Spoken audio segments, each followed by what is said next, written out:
نبدا ركو ستما كم فدا يا إله العالمين الله يا الله يا موتي بيت ومراد كوتي سلاك يا دكوتي أولت سفجو قرآنا يا رحمن ورارمي باچو اندلين ظلمي كمالين انتات حكمين انقابس قرى فرمنا بفنا أرقكم ستلك بدا أولاك ترانا بدا ركو ستما كم فدا يا إله العالمين الله يا الله يا موتي بيت ومراد كوتي سلاك يا دكوتي أولت سفجو قرآنا يا رحمن ورارمي باچو عندن ظلمي كمالين انتات حكمين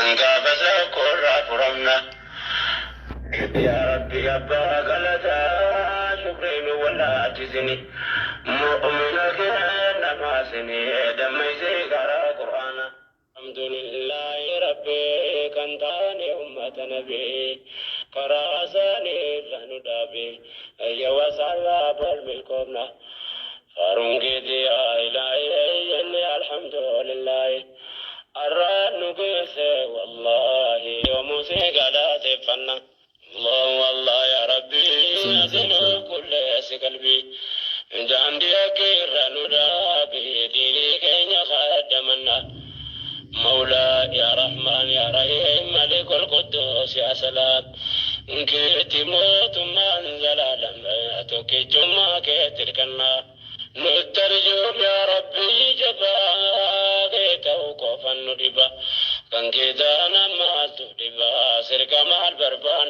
لمنا يا رحمن فدك ديني نتاسي شفير ديني أبوتا نندبي سني هدرت زرق عمفنا يا نفسي أقود الدبرو كم بكم اللينا دابدو كوانا انت آبديتو وانسي موت الدمنان إستو سمان كردا دباري بسيت مدى أرجو مكيتنا ابتدا يا ربي سمتينا قويا إدونا برمتي قويا نفسين كوركتي لكم نبتو بايتي مشغلي كدتي بفنا أرقكم ستما بدا أولاك تيران بدا ركو ستما كم فدا يا إله العالمين الله يا الله يا موتي بيت ومراد كوتي سلاك يا دكوتي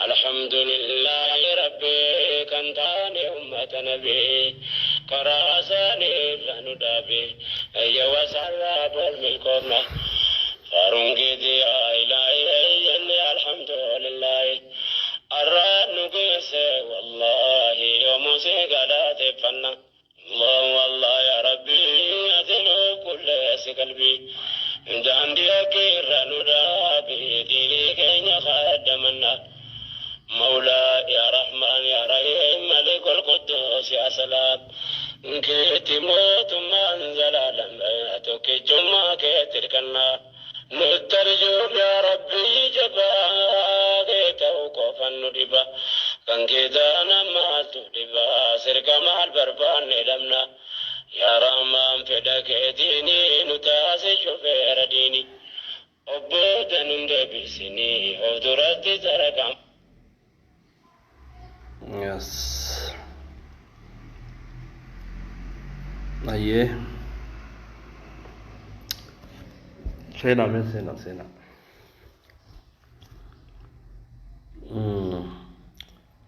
Wanni dhiyootan irraa dubbachaa ture kan yaadatan taate taayitiliin kiyya dhiyootan waluma jala waa'ee fannoo waa'ee terroristii ta'uusii dubbachaatiin ture. Namni qalbii qabu namni waa yaadatu gallalaaluu danda'a. Viidiyoolee siigaltee amma dura waraabbiin amma dura waraabbii 3 moo 4 waa'ee siigaltee terrorist gruppii fannoo jaamtu mootummaan terroristii hidhachiise mootummaa terroristiitu terroristii hidhachiise sanirraa yeroo hedduu dubbachaatiin ture arraas kun akkumaan jechaa ture istiraateejiin warra finxaaleeyyii amaaraa kun tokko istiraateejiin fokosiin isaanii islaamummaa fi oromummaa jeetiin dubbachaa ture yoo siigaltee andrassaan nagootan akkasittiin dubbachaa ture kanaaf guyyaa guyyaan siigaltee waa arkaatuma jira namni qabrii keessaa awwaalamee gaffageeffamee reefkisaa tortore kan lafee callaa ta'e abiyyii fi gareen bilisiqinnaa baasanii reefkisan siigaltee lubbuu itti godhanii arraan tana reefkisan nama fixaa jiraachuu sarkaa jiraachuu akkas kanaaf seenaa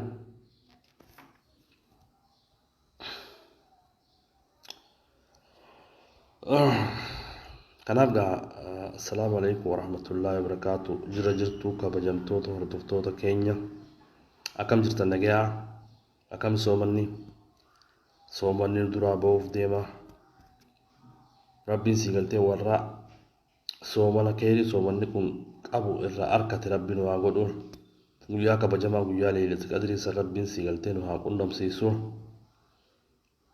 rabbiin fayyaa nutti haa ta'u haajaa fi muraada keenya hundi rabbiin waa guutu nama hundaafuu siigaltee haajaa rabbi haa guutu ummata oromoo kan gabrummaan dhamaaftee miskiinummaan dhamaaftee hiyyummaan dhamaaftee gadigalummaan jiraachuu jiru kanallee rabbiin siigaltee ummata keenya irraa rabbi haa jijjiiru ummanni keenya haqa qaba dhugaa qaba ummata haqa qabu kana rabbiin akkuma haqa isaanii laalee rabbi oromoo bira haa dhaabbatu rabbiin akkasumas islaama bakka hunda siigaltee xiqqaachaa jiru islaama du'aa jiru islaama miidhamaa jiru islaama addunyaa tanarra siigaltee mootummaa addunyaa tan siigaltee kiristaanummaa lalliftanaan islaama dhumaa jiru hundaa'u rabbiin bira haa dhaabbatu warra keenya ka filisteemis warra haqaaf lolu warra dhugaaf lolu warra mana rabbiitiif lolu rabbiin cinaa haa dhaabbatu rabbiin humna jabduu rabbi haa kennuuf warra filisteemiif akkasuma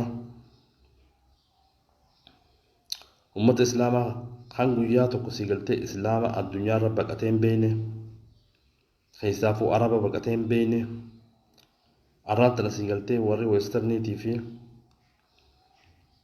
warri dhiyaa kanaa fi biyyoonni guddatan ummata islaamaa baqachiisanii ummanni islaamaa yeroo arraan tanaa magaalota hunda keessa kadhattuu ta'anii nama kadhachaa jiran jechuudha.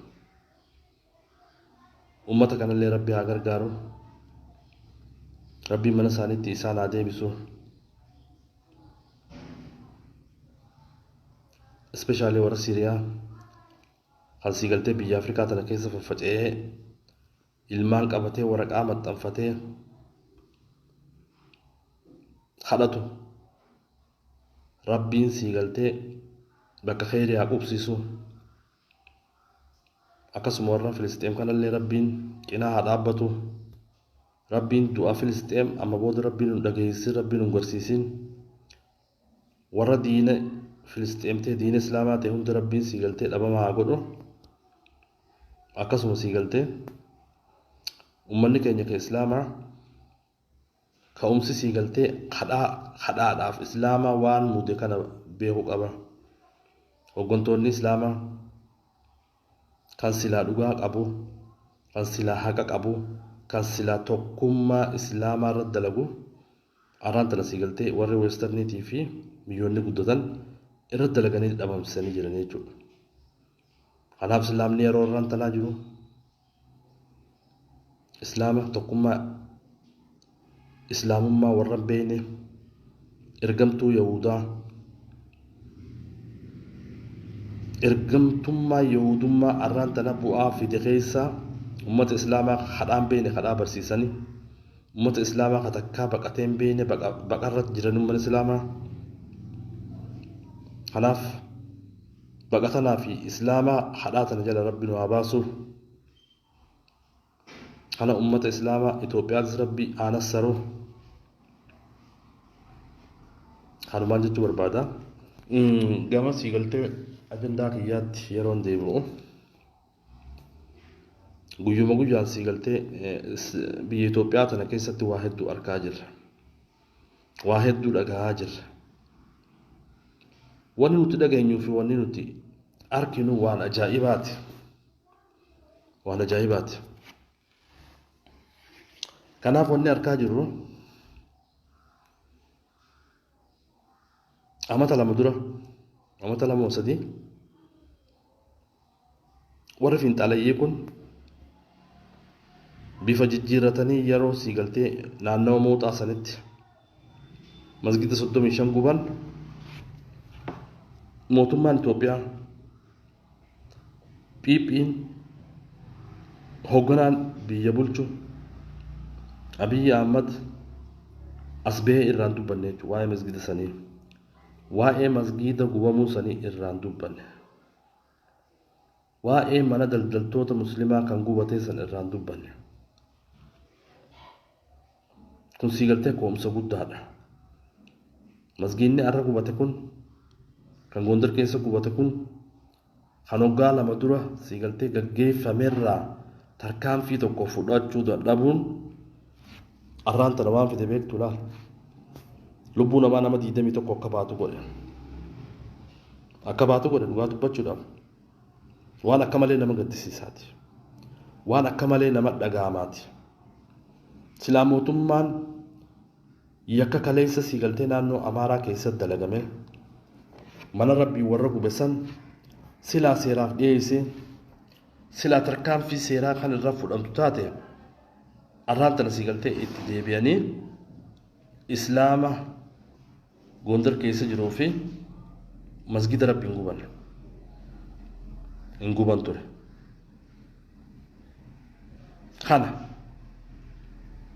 Kanaaf mootummaan tun karoorri mootummaan waan dubbachaa turre kan yaadattan taate sirna siigaltee Minilik yookaan laallu taate unitary party systemni siigaltee unitary kun biyya takka alaabaa tokko saba takka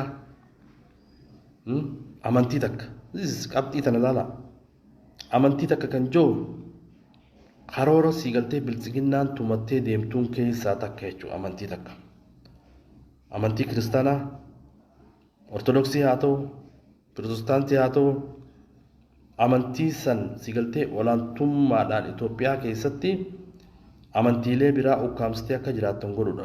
Kun siigaltee karoora biltsiginnaan qabattee deemtuun masgidni gubachuun naannoo Amaaraa keessatti Gondar keessa kaarra mul'atu kun tarsiimoo Abiyyi Ahmadfaarraa tan maddite ta'uu hubachuutu barbaachisaa jechuudha. Tarsiimoo tanaatu akkana jechuudha. Tarsiimoo biyya takkaa alaabaa takkaa saba tokkoo waan jiru kanarraa madda.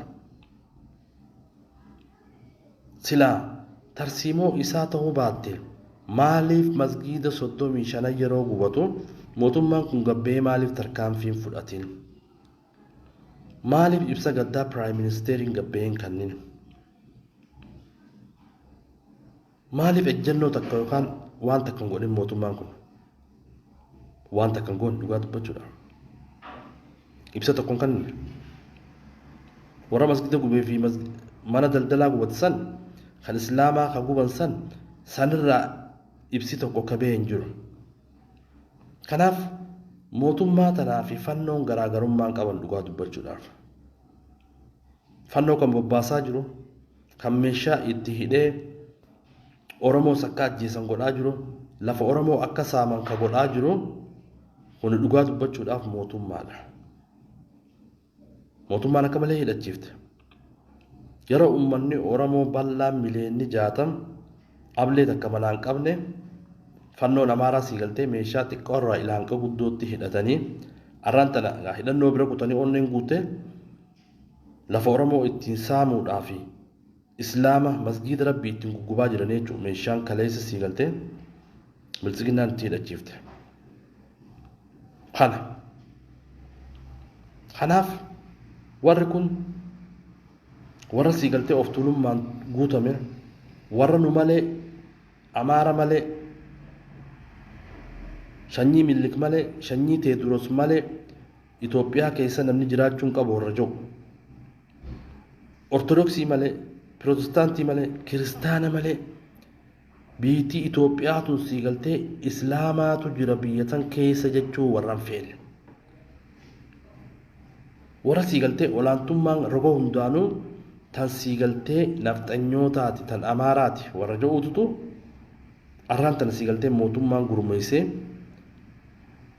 lafa Oromoo saamsisuu irratti masgiida Rabbii gubsisuu irratti dhalaa xiqqoo reebbi godhuu irratti milishaa mootummaa ajjeesuu irratti bobba'anii jechuudha. Kanaaf kun deemee abbaan oomisha siigaltee humnoota dhiphootaatii fi fiinxaaleyyii kanaa maddii isaanii mootummaadha jechuudha. Maddii isaanii mootummaa. Silaa mootummaan taane arraan tana siigaltee mootummaan yeroo masgiinni 5 moo 6 quwwata jedhama yeroo ammaan tana arraan tana jechuudha. Mootummaan yeroo silaa walitti bu'uursii fi masgiinni tokko gubatu dafee dhaqqaba ture. Hin dhaqqabne. Jara siigaltee qabrii irrattis boombii darbanii nama fixanii achirraa deemanii masgiida dhaqanii Allahu akbar osoo namichi imaamni wayibaatu masgiida Rabbii gubanii jechuudha. Rabbiin isaan haa gubu. Rabbiin isaan haa gubu. Kanaaf nuti akka Oromootti akka saba Oromootti masgiinni Gondar keessa gubachuun Islaamni Gondar keessa du'uun gadda guddaatu nutti dhagahame onnee teenyaan nu cabe akka malee rifanne naasuu keessa jirra. Garuu ta'ullee ummanni Islaamaa Gondar keessa jiru ummata Islaamaa ka dhugaa ta'uu qaba. Ummata Islaamaa ka dhugaa ta'uu qaba. Ummata dhugaaf siigaltee Islaamummaadhaaf of wareega ta'uu qaba. Wareegamuu qaban. Arabuun biti darbanuma. Yeroo masgiida Rabbii fiinxaalayyiin fannoon Amaaraatuun siigaltee toora isaaniituun masgiida gubuu dhufan wareegamuun barbaachisa. Of wareeguun barbaachisa. Dura dhaabbattee wareegamtee shahiidummaa argachuun barbaachisa. Masgiinni yeroo gubuu maatii Islaamni siigaltee keessaa dheessee dura fiidanii baqattanii eenyutu achi dhaqee isin lola? Eenyu fannoo isinirraa siigaltee ramiin godha? Namni isinirraa godhu hin jiru. Dura isin siigaltee wareegama qaqqaalee fi shahiidummaa argachuudhaaf masgiida Rabbii irratti Islaamummaa tana irratti yoo isin wareegamtan isin duuba dhaabbannee nutis wareegamuuf qophiidha. Osoo isin siigaltee wareegama tokkoon qofa isin biraa masgiinni Rabbii gubamuu jiru itti ilaaltanii maal jechuu kun? Maal jechuu? Islaamni Gondar keessa jiru. Islaamni naannoo Amaaraa keessa jiru maal jechuu? Kun sirraa'uu qaba. Wanni kun sirraa'uu qaba. Islaama Oromoo kan Oromiyaa keessa jiru irraa waa barachuu qabdan. Islaamni naannoo Amaaraa keessa jiru. Bara Islaamni naannoo Oromiyaa keessa jiru Islaama dhugumatti siigaltee amantii Islaamaa tana qabatee deemu. Warra siigaltee rakkoo saba kanaa warra dubbanne jechuudha. Islaamni keenya dhuguma siigaltee waa'ee diin Islaam kana tiisuu irratti uummata siigaltee of kennee dalagaa jiru. waa'ee sabaa sii galtee tokko tokko dubbata malee ni dubbatan jechuudha. Wanni isaan irratti xiyyeeffatanii dalagan waa'ee diin islaamii. Duuba isin warri Gondar keessa jiru, islaamni Gondar keessa jiru, islaamummaa tana laaffiftaniiti shanyii milikummaa tana jabeessitan. Islaamummaa tana bita qabataniiti shanyii milikummaa sii galtee yabalaa zarii fi yaa teedros zarii tana jala deemtanii juttuun sii galtee sirrii miti. Kana firraa dhiisa. Laafinni keessan bakka tana. Firraa dhiisa.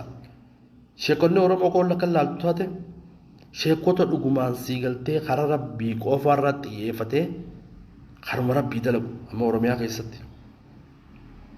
Waa'ee sabaa irratti hin dubbatan. Waa'ee sabaa sii galtee sabni kun abba qaba jaanii waa'ee sabaan dubbatanii jechuudha. Dubbatus keessaa haa jiraatu malee. Isin laafina qabda warri Gondar, islaamni naannoo Amaaraa. Yeroo fiinxalayyiin sii galtee warri nu malee amantii tana malee kiristaanummaa malee jaanii yeroo dhiibbaa sirra godhan wareegame. Akkana sii galtee deddeemtees wareegamuu miti. Wareegame shahiidi. Shahidummaan akkamitti taate beektu? Masgida rabbii dura dhaabbattee shahiduu qabda. Ifirraa ittisuu qabda. Loluu qabda.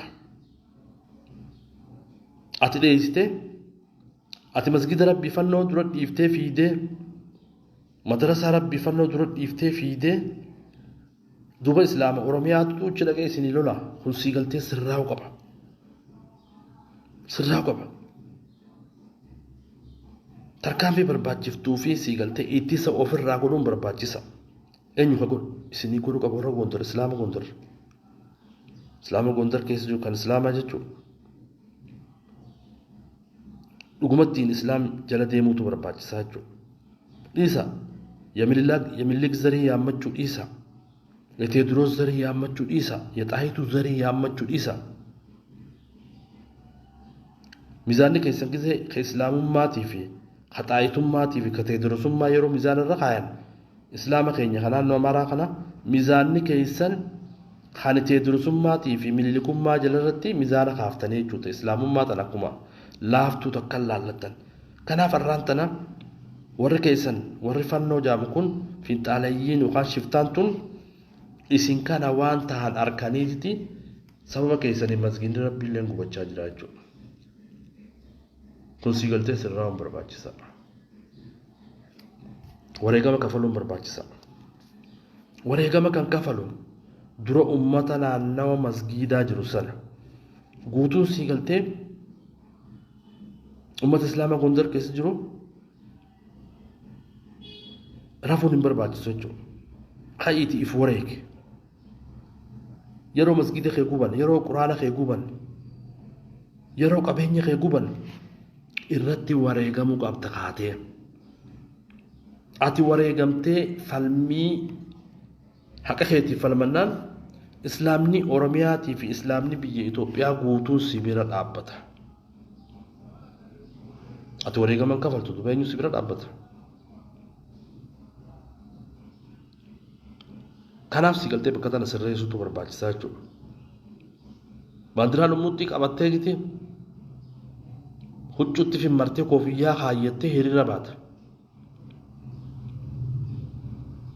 Tuwaan islaamaatii miti.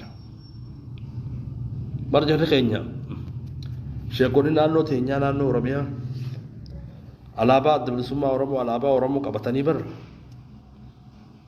akkanuma harkaan qabachuu sodaatuu beeka. Alaabaa amantiiti. Wanni inni dalagu qabu diini malee kan gama Oromootii miti tanatti beeka keenya laala. Isin ammoo tawaayee diin dhiiftaniitti tamililukummaatii xaayitummaatiif teediroosummaa dalaydanii jechuudha. Kun sii galtee kanaatutu masgiida naannoo Amaaraa keessatti akka gubamu ka godhaa jiru kanaa jechuudha. Kun sii galtee uummanni islaamaa kan Gondar keessa jiru waan kana sirreessuutu barbaachisa. Sirreessuu barbaachisaa jechuudha. Kanaaf ati wareegamnaan kan si wajjin wareegamu kan si wajjin shahiidu hedduutu jira. bakka tana sii galtee sirreessuutu barbaachisa. Kanaaf yeroo arraan tanaaf fannoo amaaraa jechuun warra meeshaa gurguddoo qabu warra sii galtee olaantummaa nafxanyummaa olaantummaa milikummaa ta'e durusummaa xaayitummaa deebisuudhaaf garee if jaarte jechuudha. Gareen tun takka istiraateejii garee tanaa lafa Oromootii fi Oromiyaa balleessuu, lafa Oromootii fi Oromoo balleessuu, qabeenya Oromoo saamuu, Oromoo bakka harkanis sii galtee salphisuu fi tarkaanfii irra fudhachuu wanni sii galtee godhamaa jiru kanuma jechuudha wanni harkaa jiru. Naannoo Fantaalee irratti arkineera. Shawaa tana keessatti uummata keenyaatti shawaatti mana 100 ol guban. Lafa Oromoo hektaara 280 seenanii baandiraa irra dhaabbatan arkine. Horra Guduruu Wallaggaa keessatti mana uummata keenyaa hedduu gubanii uummata keenya ajjeessan arkineera. Xiyyeeffannaan isaanii ilaala. Kallattiin isaan itti deemu jiran wanni isaan haadhaa deemu jiran mootummaa Oromiyaa jaamtanaa fi uummata Oromoo balleessuudha. Takka duraa tana jechuudha. Kan lammaffaa Islaama Itoophiyaa keessaa balleessuudha. Akkuma amma jalqaban sii galtee bara kaan jalqabanitti masgida 35 yeroo gubatu nam tokko sii galtee quuqama qabaatee masgida saniif jala deemee falmeen jiru jechuudha. Abukaattoo masgida sanii namni hin jiru. Uummanni keenya ka Islaamaa osoo sii galtee akkaataa masgiinni itti gubate osoo addaan hin baafne qarshii buusuudhaatti fiinaa jechuudha. Kun sii galtee ta'uu hin qabu. Dura sii galtee madda rakkoo saniitii fi akkaataa rakkoo sanii eega hubatte booda qarshii walitti buuftee waa gootu mana rabbii ijaarta. Osoo sii galtee rizinii takka hin barin maallaqa fuunee sii galtee maallaqa irratti wal labsinee masgida sanii hin ijaaramne maallaqa sanii eessa jira. Kanaaf kana sii galtee sheekonni gurguddoo akka Ahmadiin Jabalfaan gaafachuu ni danda'ama. Naannoo mootaa sanitti maallaqa guddaa bu'ee masgiinni eessa jira. Maallaqni guurame kun kaznaa mootummaa bilisiqinnaa seene moo mataskaana ijaare moo maali kan jiru uummanni Islaamaa sii galtee sirriitti hordofee maallaqa gaafa kaan masgida 35 walitti qaban eessa akka jiruu fi maalirra akka jiru gaafachuun barbaachisa. Rooba taskaana ijaares Laallibalatti naannoo mootaa sanitti rooba taskaana ijaares maallaqni Islaamaa kan sii galtee uummata Islaamaa irraa biyya addunyaa tanarraa walitti qaban yoo akkas taates gaafachuutu barbaachisaa jechuudha. Osoo piroojeektiin masgiidaa san osoo hin dhumini ammas sanuu sii galtee namni jala deemee seera qabsiisee kallattii qabsiisee murtii furmaataa takka osoo hin fudhatiin nama masgida rabbiitiif quuqama qabu tokkollee dhabuurraa kan ka'e arraan tana sii galtee uummata Islaamaatii fi mana rabbii gubanii jechuudha. Kun sii galtee dadhabina uummata Islaamaati. Dadhabina. Kanaaf wanni kun sii galtee uummanni keenya qindoominaan itti deemuu barbaachisaa. Namichi sii galtee Haajii eenyu jedhan Haajii Umar muftii kajaaniin san kan mataa isaatii muftii kannee kana ana malee sii galtee muftiin Itoophiyaa keessan jiru kan jeesan arraan tana gabbee waa'ee masgiida kanaa akkaataa itti gubatee fi maaliif akka gubatee fi eenyuun akka gubate nuti dhibeen eenyuun akka gubate ibsa kan nu qaba. Yeroo ammaan tanaa gabbee ibsa kan nu qaba. Ibsi inni kan nulleen kan uummanni Islaamaa sii galtee Sheekha Haadiree Sheekha sii galtee hadiisa tokkollee eegaa aangoo qabaterraa eegalee hadiisuma tokko akka fakkeenyaatti afaan isaatiin bahin Sheekha sii galtee qeensii fakkaatu kana ibsi inni kan nullee uummata Islaamaatiif waan faayidaa hin qabneef garuu muftiin kun gabbee sababa uummanni kun itti dhuman akkaataa siigaltee islaamni gondar keessatti itti miidhamaa jiru akkaataa islaamaa takka takka siigaltee uummata islaamaatiif labsii yookaan ibsa kennuun barbaachisa. Ibsa kennuun barbaachisa. Ibsa kennuun barbaachisa. Nuti bar gaafa kaan akka fakkeenyaatti mee ilaallu nuti gaafa kaan yeroo siigaltee masgiida arattenyaa Harar jechuun taaboonni deemuu didee maarree yeroo ja'an rakkoon uumamte. Uummanni keenya ijoolleen teenya salaattuu fi tan salaanne hundinuu rakkoo siigaltee akkanaatu uumama jennaan nam tokko nafne jechuudha. Magaalaa Haramayaatti nafne, Awwadaayitti nafne, Hombolchatti nafne, Fadisitti nafne. Achi gubbatti illee siigaltee namoota jajjaboo achi gubbatti wareegamee jechuudha. Namoota jajjaboo achi gubba shahidee bee. Akkana shahidee boo. Yoo dhugumaan islaama taate yeroo masgiinni gubatu teessee ilaaluu miti, dheessuu miti, shahidee ta'uudha. Mana rabbi irraa dheessitee maali? Sila islaamummaa isaa beeka kan gondar keessa jiru shahiduu qaba. Osoo hin shahiinne osoo mana rabbii dura dhaabbattee siigaltee irraan ittisne osoo sababa kanaan siigaltee shahideen taane ati dheessitee islaama kamiitu tuuchi dhaqee sii lola. Eenyu sii lola. Kanaaf kun siigaltee dadhabina ummata islaama kan naannoo gondar wanni kun siigaltee sirraa'uu qaba. Namni masgida rabbiitii fi madarasaa rabbiitiif wareegamu qabu jalqaba ummata naannoo san jiru. Kan ofirraa ittisu qabu masgida irraa ittisu qabu ummata islaamaa naannoo gondar san ka jiruutu ka'ee ofirraa ittisu qaba. Masgida rabbii irra shahiduu qaba. Madarasaa rabbii irra shahiduu qaba. Qabeenya isaa irratti shahiduu qaba. Kana godhuun barbaachisaadha.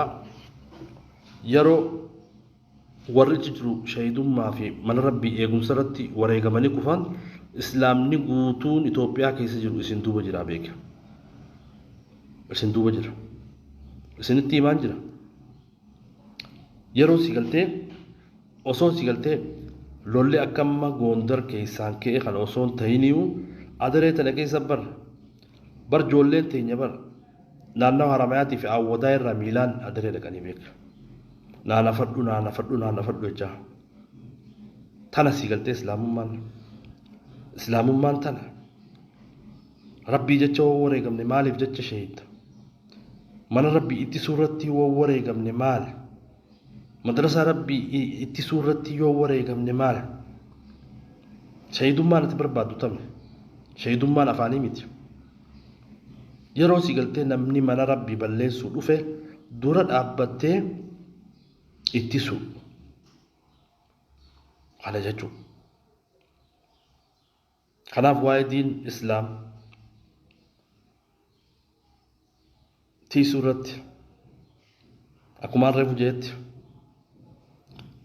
Itoophiyaa tana guutuudhaaf lolli gaafa kaan adaree irra ka'e masgida arattenyaa ka'e fakkeenya guddaa islaamni akkasii ta'uu qaba. Islaama siigaltee mataa ofii dura islaamummaa tana jiraachisuudhaaf wareegamu ta'uu qaba. Islaama fakkeessaa ta'uu hin qabdu. Islaama fakkeessaa sanii miti. Islaamummaan siigaltee amantii dhugaati, amantii haqaati. Manni rabbii mana haqaati.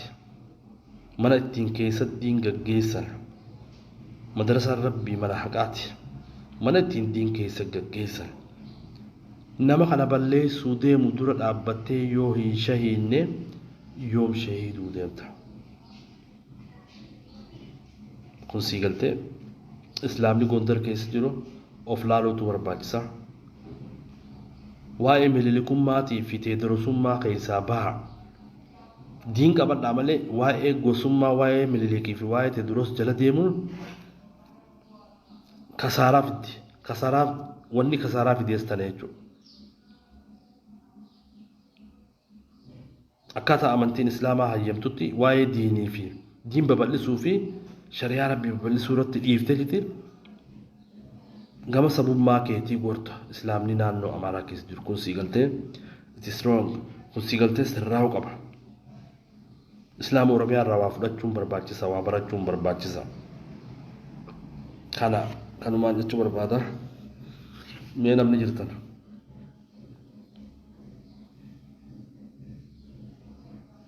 hawoon jirtani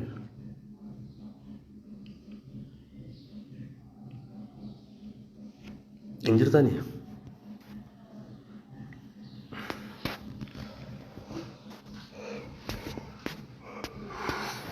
ummata waligidaan qaba waan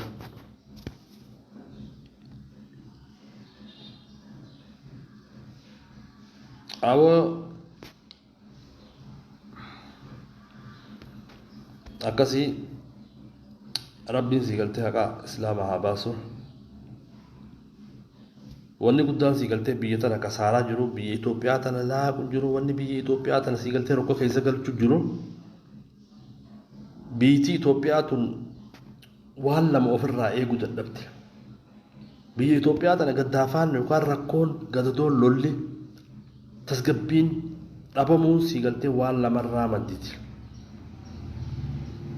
madditi inni duraa ummata Oromoo ka haqa qabu kan dhugaa qabu kan sabaa sablammoota hammatee waliin jiraachaa jiru saba kanaaf kabajaa kennuu fi mirga saba kanaa kabaju dhabuun rakkoo Itoophiyaan amma keessa seente kanaaf kan saaxilee tokko tanaa jechuudha. Kan biraa ummata islaamaa kan Itoophiyaa keessatti majority Islam jechuudha. Islam religious majority in Ethiopia. Majority kana sii galtee warra majority biyya Itoophiyaa kana keessa Islaama jechuudha. Islaama majority kana majoritummaa isaa awwaaltee ummata islaamaa haqa qabu kan dhugaa qabu kan nageenya kabachiisuudhaaf halkanii guyyaa biyya Itoophiyaa tana qabee dhaabbatanii jiru haqa isaatii fi dhugaa inni qabu kana dabsitee islaamni biyya biraatti dhufe akka lammii biyya biraatti akkasitti hafarsuun kun rakkoo amma Itoophiyaan keessa seente jirtu kanaaf waan saaxile jechuudha. Ummanni Itoophiyaa majority ummanni Islaama Itoophiyaa is majority in Ethiopia. The majority Islamni Itoophiyaa majority is kumbeeta dhugaan jiru dhugaa kana sii galtee osuma hadhooytuu fudhatanii jiran liqimsanii jiran. Kanaaf rabbiin akka keenyallee nuuf haa eegu islaamummaa tanallee abbaan duuba islaamummaa tanaan balleessitee halkanii guyyaa wuxxifachaa ooltu fannoo haa taatu fannoo jechuun makluuqota xixiqqoodha tuwwaan sii galtee tuwwaan bar sii galtee ijoolleen xixiqqoon sii galtee dhalli keenya waan albaasu jechuu fannoon wanni akka fannootiif sii galtee wanni finxaalayyii amaaraa jaaniin sii galtee firasti albaatu kana nuti sii galtee qoracha keenyaa jechuudha. Kanaaf mootummaan Itoophiyaa tasgabbii kan fidu isa tasgabbii kan balleessu isa ammallee tasgabbii balleessaa kan jiru nageenya akkan tasgabboon godhaa kan jiru mootummaa jechuun ummata jechuudha. Ummata yeroo jennu nageenya ummataa kabachiisuu danda'uu qaba. Yeroo lafa Oromiyaa seenanii naannoo Fantaalee sanii milishaa 26 ajjeesan mootummaan federaalaa hin dubbanne. Dubbiin dhiiga jarri sanii achumatti hafee jechuudha dubbachuudha. Yeroo Horroo Guduruu Wallaggaa keessa seenanii nama 100 ummata Oromoo 100 ajjeesanii kaan qalanii kaan gubanii dhalaa reepu godhanii deeman mootummaan federaalaa hin dubbanne. Yeroo Shawaa tanaas seenanii mana gubanii Shawaan tun hundinuu ta'a Amaaraati yeroo ja'an mootummaan tun hin dubbanne. Tan sii galtee biyya tana waliin laaqaa jirtu tan garee tokko hidhachiiftee jabeessitee garee taan irratti akka bobbongoodhaa kan jiru mootummaadhaa mootummaan tun sii galtee gad dhaabbachuu qaba. Ummanni islaamaa sii galtee bakka tanaaf ilaaluun barbaachisaadha. Kanaaf rabbiin sii galtee haqa islaamaa haa baasu. Warra miidhamee sii galtee sirra jiru sanis rabbi haa gargaaru, rabbi wajjin haa jiraatu. Kanaaf islaamummaan balleessa jettee yoo deemte islaamummaa fi quraana rabbii ka eegu rabbii olaanaadha jechuudha. Rabbii tokkichaatu eega. Abbaan fedhe balleessuu hin danda'u. Ameerikaan balleessuu hin dandeessu. Weestarni balleessuu hin dandeessu. Islaamummaa fi quraana rabbiitii fi waa hunda rabbii ka eegatu rabbii tokkicha. Kanaaf rabbiin sii galtee diin keenya irra nu haa jabeessu. Ummata keenya kan miidhamaa jirus rabbiin sii galtee isaan haa gargaaru. Antanumaan jechuu barbaada. Galatoomaa fayyaadaa akkasigaa.